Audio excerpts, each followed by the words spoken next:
Sir আমি বলি শোনেন, সবাই মিটার রিডার। জি স্যার। আমরা বিদ্যুৎ বিভাগ একটা সিদ্ধান্ত নিয়েছে, এটা সব ইউনিটে আমরা বলে দিচ্ছি, সেটা হচ্ছে কোনো মিটার রিডারের যাতে চাকরি না হয়।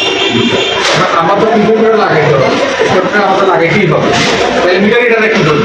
জি স্যার।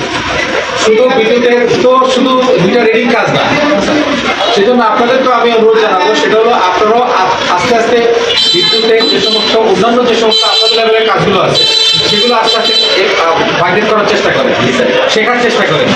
আমরা বলেছি যে আমাদের মিটার রিডার যারা আছে শুধু আরবিতে না, কিন্তু বিবিএস না, আমাদের সমস্ত বাংলাদেশ সমস্ত ইউনিটে আছে। সমস্ত মিটার রিডারের চাকরির কর্মসংস্থান না করে আমরা বাইরে থেকে আউটসোর্সিং না নেওয়ার জন্য সিদ্ধান্ত নেওয়া আছে। সুতরাং আমরা যদি আপনাদেরকে যদি মিটার লেগে যায় সব, তাহলে আপনারা তো কর্মচ্যুত হয়ে যাবে। সেই জন্য আপনাদেরকে ওই সেম কাতারের অন্য কোনো জায়গায় বলতে এই আরবিতে বিবিএসে অন্য কোনো জায়গায়, যে টেকনিক্যাল কোনো জায়গায় বা এতে যাতে জব সৃষ্টি করা যায়, লাগানো যায়, সেই বিষয়ে কথা বলবো। আমাদের নিয়মিত শ্রেণী আমরা ক্লাস করতে কথা বলছি, নিয়মিত সেখানে তো আমরা একটা আবেদন আমরা চেষ্টা করা এই বিষয়টা কমিটি করেছে।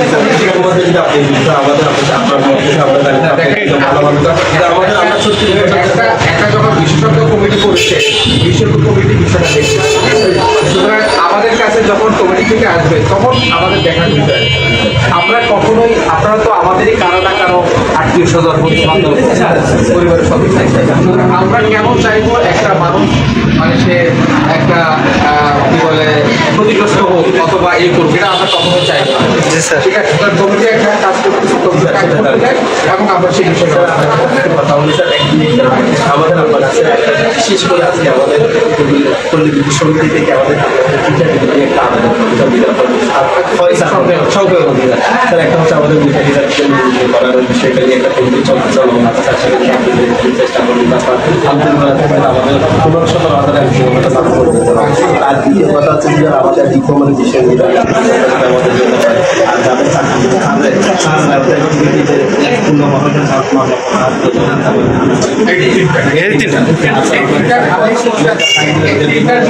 আমি আপনাদের বলি, একটা প্রথমটা হলো যে কতটা আমি বলে ফেলেছি কমিটি কাজ করছে।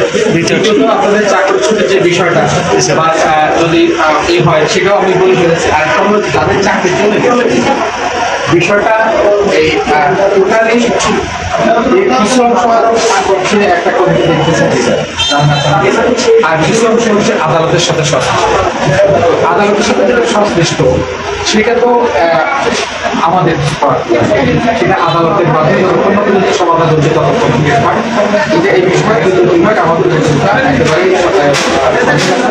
এবং উনি সক্রিয় আছেন, এগুলো নিয়ে কাজ চলতেছে।